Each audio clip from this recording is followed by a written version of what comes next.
Hey guys, how's it going and welcome back. So, what an SSD drive really is and why you should be putting one in your computer now.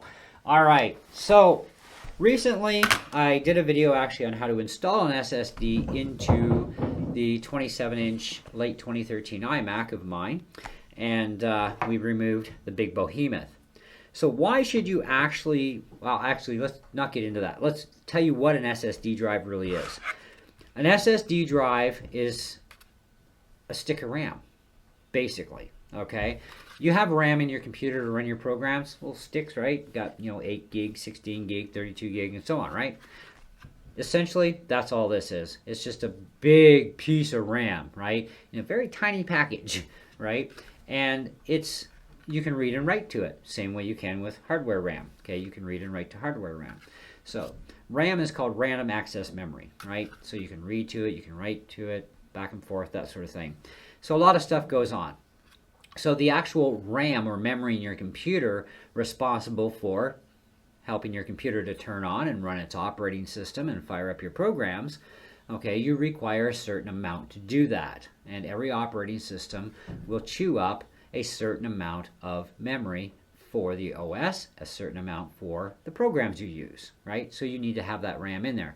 Otherwise, you run what's called virtual memory off of the hard drive, which is used for extra memory, and it spools to the hard drive. It's a big process, really complicated to explain, but it does that in order to help you to run your programs. This actually slows down your computer.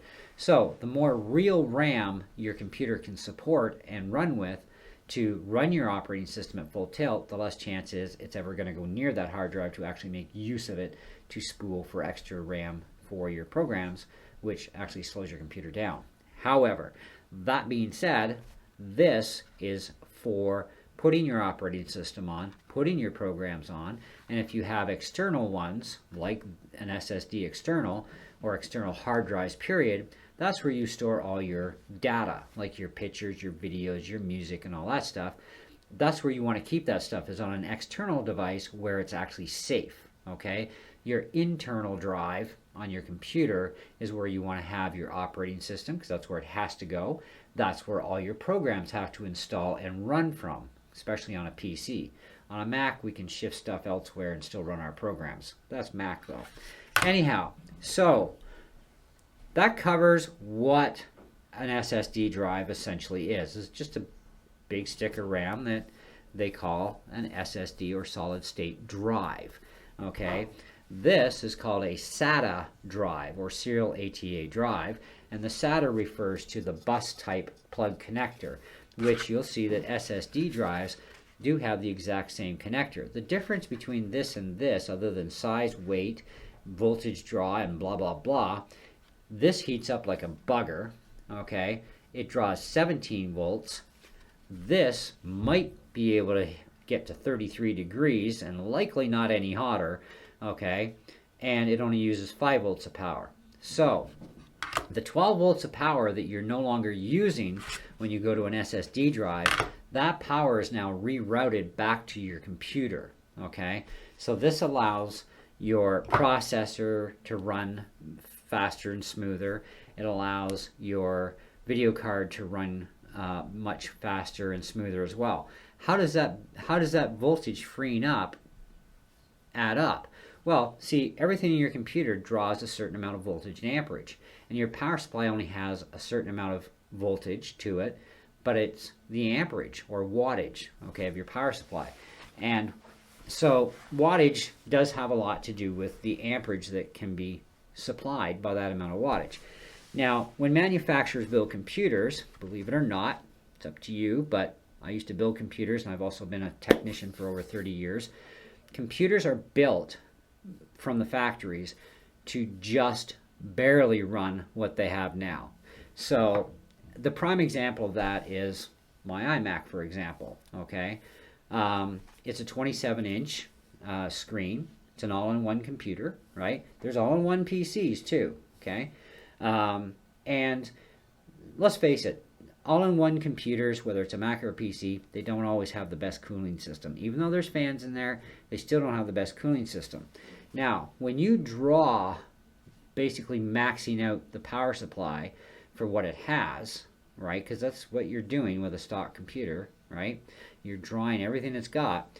Things can heat up, okay? So when the computer is cold initially, runs pretty good, but you'll notice after a few hours, some things start to seem to slow down a little bit. Well, that's because you're overextending. You're drawing everything that power supply has, and it's still not enough to properly feed the system. So the system is actually surging, believe it or not, which generates a lot of heat, okay? And because you're drawing a lot of voltage out of this, okay, it also heats up a lot. But it also heats up a lot because it's a mechanical device. And it has platters in here. It has a motor that spins these platters at 7,200 RPM in the case of this drive.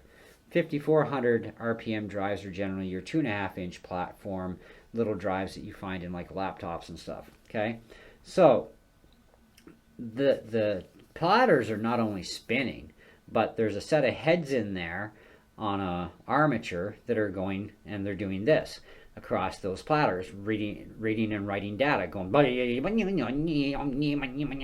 and all this at really super high velocities, okay, in order to do things like run your programs and stuff, right? And if you are in a situation where you don't have enough hardware memory to really support your program and your OS at the same time, you're spooling off of this drive, off of empty space, to create RAM out of your hard drive to go along with your hardware RAM to run those programs. So now it's going even more crazy. And this generates a lot of heat, but it also draws a lot of power from the system to do that, right? So then your rest of your computer is heating up too, because now it's being starved for power because it's having to work so hard, and it's just sucking everything it's got. And that's why over time you tend to blow out power supplies. You know, and other things can go wrong too, not just power supplies. Sometimes your power supply survives and something else cooks, you know, just depends. So when you go to something like an SSD drive, well, these things barely even heat up at all, you know, like literally. My computer's been turned on right now for over 30 hours straight, and part of that 30 hours is spent 10 hours formatting this thing to DoD standards to make any data that was ever on here for the last 4 years in my computer unrecoverable, okay? So that was a lot of processing that it had to do. The entire time, my computer still has not even broken past lukewarm. It is still running virtually lukewarm. I used to have to keep my computer about almost 2 feet away from the guitar that is sitting behind it, because that's where it sits on the wall, okay?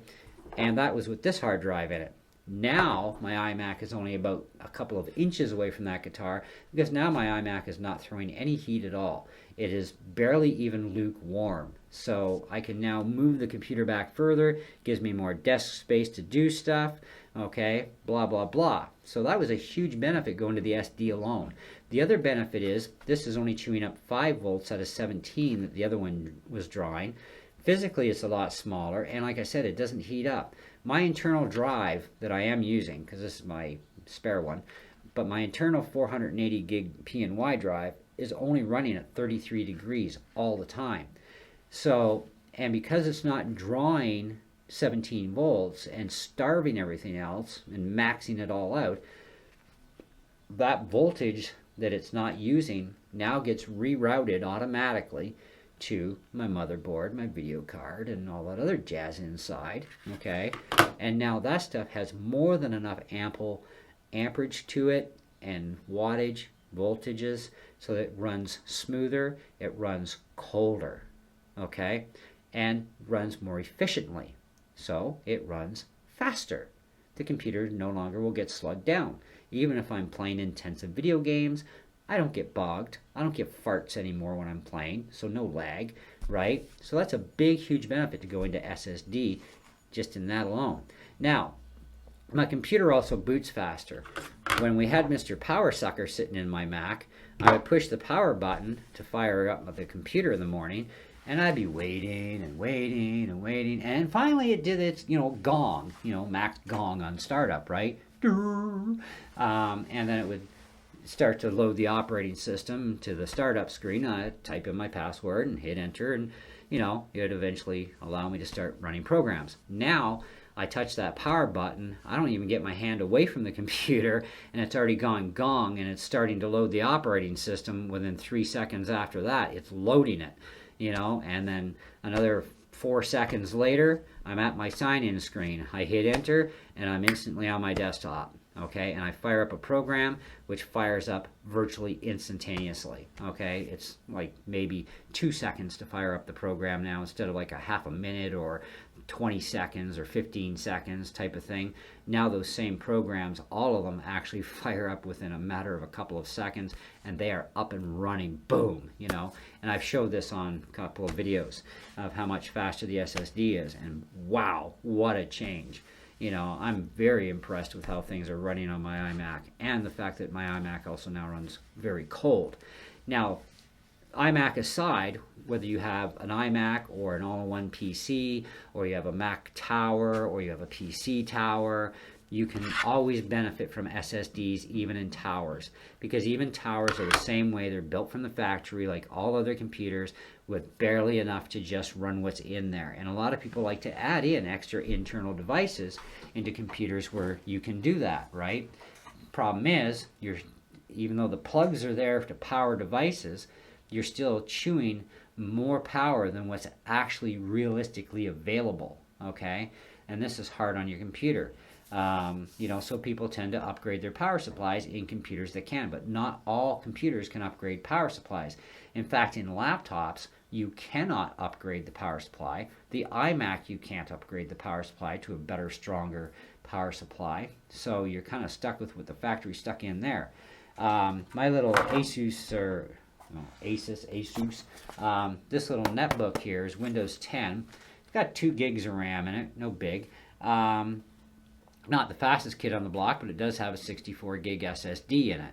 Now, the SSD does not look like this. The SSD that's actually in here is a different style of SSD. Still an SSD. And that's where I want to get to with your computer is you have to be very mindful when you buy SSD drives that you get the right drive for your computer. Because my iMac, see, it supports this drive size, right? So I had to get a cage to mount one of these. No big, right? So I still got the same mount.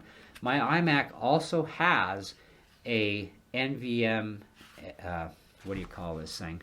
Give me a quick second here, guys. Want to get the right terminology here.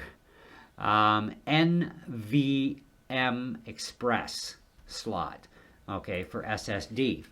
So, but to access that slot, I actually literally have to take every component out of it. I got to gut the whole thing just to get out the motherboard to put that thing in there. And I'm thinking like, I don't want to go through that. I'm just going to put one of these in place of the Behemoth. Problem solved, right? So, and I don't need 2 internal drives anyways. Also when it comes to the size of drive, you need to buy the size according to your requirements. Like, just because it's a terabyte drive doesn't mean it's going to be any faster than a half a terabyte. Okay, in fact, a lot of times they're the same speeds, it's just more storage. Okay, I had a terabyte drive, which was this one here. This is what came with my comp, was a terabyte. I put in a 480 gig drive. Why? Because I'm not even using 200 gigs anyway. So why didn't I just put in a 240? Well, just in case. I'd rather cover my butt. Because, as things change with me and programs are getting bigger, the OSs are getting bigger, I figure 480 gig, I'm more than safe until the time that this computer is finally ready, to get retired and I get a new one. 480 gig for me, very ideal. I have an external terabyte drive that's a mechanical 5400 RPM drive. It's a little USB one, I'm going to actually upgrade that to an SSD that's the same size, because for external purposes, I actually need a terabyte on the external side, right? Whereas my internal, I only need enough just to run all my programs that I always run, and of course my operating system, and whenever I get OS updates, because some of the OS updates are big, some of the updates for some of my programs can be big, so a 480 internal is what I have for that, and it'll be more than sufficient. But I do need the terabyte on the outside of the computer for a couple of reasons. One, I actually need it because of all the stuff I got jammed in there. Two, that same drive is also shared with my 2 PC laptops because I swap data between them and I keep backups of files and programs, both Mac and PC, on that drive. So that drive I formatted so that it reads and writes to any OS that I want it to. And that kind of works out to be the benefit for moi in this case. Okay. Buying an SSD drive, buy the size you need. Okay. If you want a faster one, the faster you go, the more it does cost. Okay. Even in the same size, if you got something that was, let's say twice as fast as this one, and this one's pretty bloody fast. Okay. If you wanted something twice the speed and the same size, it will cost you more. The bigger you go, the more it's going to cost you. This was $45 for a 240 gig. And then, of course, my 540 gig was about $90. Okay. And that was on sale at Best Buy. Regular $250, it turns out, is the actual price. I found that out. So their numbers on the website were screwed up when I gave you guys the actual numbers on that video. It's actually $250 is what Best Buy sells, where that same exact hard drive on Amazon that's sitting in my Mac sells for like $90 to $99 all day long. Okay, so buy it off Amazon. Don't buy it off Best Buy unless it's on sale. Now, I got from Best Buy for two reasons. One, it was on sale and it was readily available to me, okay, on the spot. But also I was able to get a 3-year Geek Squad protection warranty, which I wouldn't have gotten from Amazon. Okay, so if something happens, I take it in, boom, it's fixed up for me. Like, just means I got to rip my Mac apart to get at it again. But that's the way it goes. So as far as downsides, though, to SSD drives, I don't see anything downsided to SSD. They are fast, they're reliable. Okay. Don't cheap out on buying one. If you can get a deal, that's fine. But be careful of the deals, right? Be careful of the brands too, because there's some brands out there that are well-known companies that are making pretty crappy ones. And of course, we have a lot of these manufactured ones that have weird names that some of them are actually really good and they're really cheap in price, whereas some of them are really bad and they're either really cheap or they cost more, so you got to be very careful. As far as anything from Crucial, you can trust Crucial. You can also trust P&Y, no problem. There was just shy of 1,000 reviews just on the one ad I looked at on Amazon before I bought it from Best Buy, because we were at the store and I got the wife to check the online reviews on that P&Y. I don't like Western Digital. I have my reasons. We're not going there today.